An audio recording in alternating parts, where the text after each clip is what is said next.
अस्सलाम वालेकुम वरहमतुल्लाहि वबरकातुहू। आप लोग देख रहे हैं द न्यूज़ नाउ और मैं हूं आपका अपना मेज़बान मुज़म्मिल भट्ट।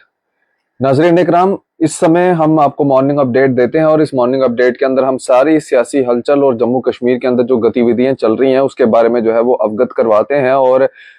पूरी तह तक जो खबर होती है वो आप तक पहुंचाने की जो है वो पूरी कोशिश करते हैं। तो चलिए अखबार की जो आज की पहली सुर्खी बनी है वो आप तक पहुंचाने का प्रयास करते हैं। जिस तरह से डिजिटल मनी की बात करें या लोग अपना पैसा जो है वो डिजिटल तरीके से जो है वो इन्वेस्ट करते हैं, जिसके अंदर एक बड़ा ही फेमस आप जानते हैं कि बिटकॉइन था, जिसका नाम क्रिप्टो करेंसी का आप जानते हैं। क्रिप्टो करेंसी के नाम से काफी लोगों ने उस क्रिप्टो करेंसी के ऊपर जो था वो इन्वेस्ट किया और उसके बाद कल ईडी के द्वारा जो है कई जगहों पे जो है वो रेड डाली गई, जिसके अंदर आपको बता दें कि पहली बार ईडी की तरफ से जो है क्रिप्टो फ्रॉड केस के अंदर जो है वो रेड डाली गई है लद्दाख के अंदर। और अगर आपको बताते चले तो 2,500 के करीब करीब जो है इन्वेस्टर्स हैं जिनका पैसा डूबा है और लगभग 7,34,36,267 रुपए का ये फ्रॉड हुआ है। और रेड्स जो कंडक्ट की गई हैं वो ले, जम्मू और गोल गुजराल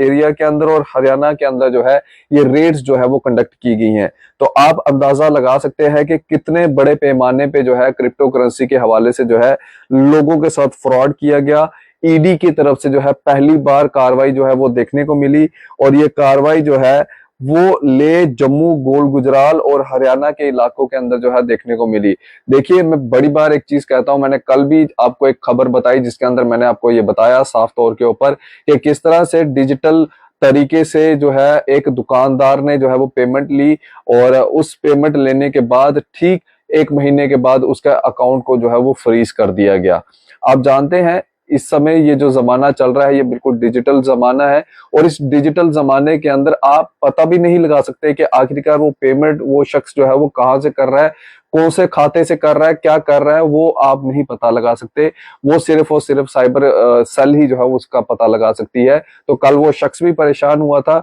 और जिस तरह से ये क्रिप्टो करेंसी का मामला जो देखने को मिला था जिसके अंदर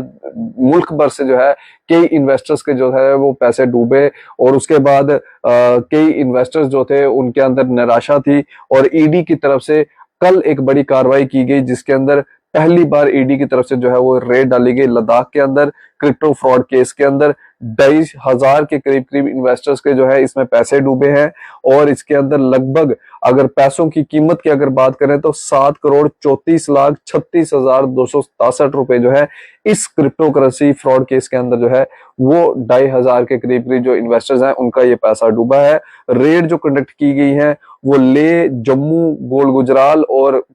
हरियाणा के अंदर जो है ये रेड्स जो है वो कंडक्ट की गई है। तो इसलिए आप भी जो है वो अवेयर रहें और आप भी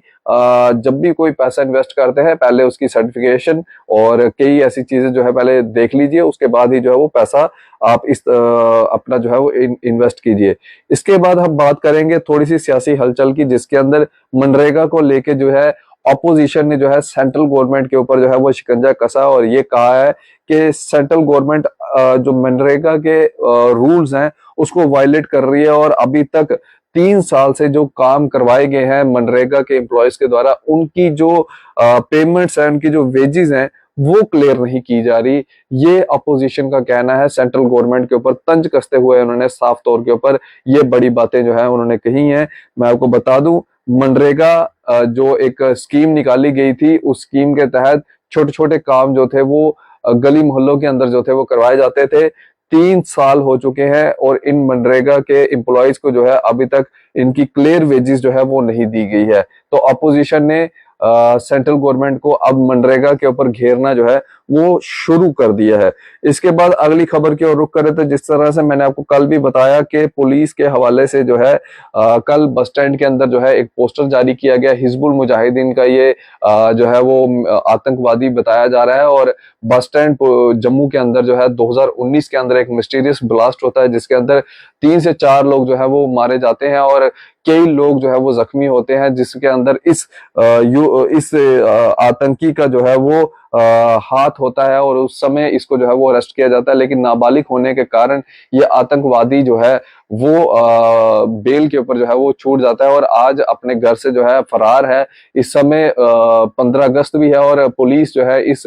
शख्स को ढूंढ भी रही है, जिसका नाम जावेद यासिर भट्ट है। इस शख्स को जो है पुलिस इस समय ढूंढ रही है और पुलिस का ये कहना है कि ये शख्स अपने घर से फरार है। अगर आपको ये शख्स कहीं पे भी नजर आता है तो आप पुलिस को जो है वो इत्तला कर सकते हैं। इसके बाद अगली खबर की ओर अगर हम रुख करें तो अगली खबर आपको साफ तौर के ऊपर बता दें कि जिस तरह से मियां अल्ताफ साहब जो है वो कल सेंटर के जो पार्लियामेंट है वहां पे गरजे और उन्होंने साफ तौर के ऊपर कहा कि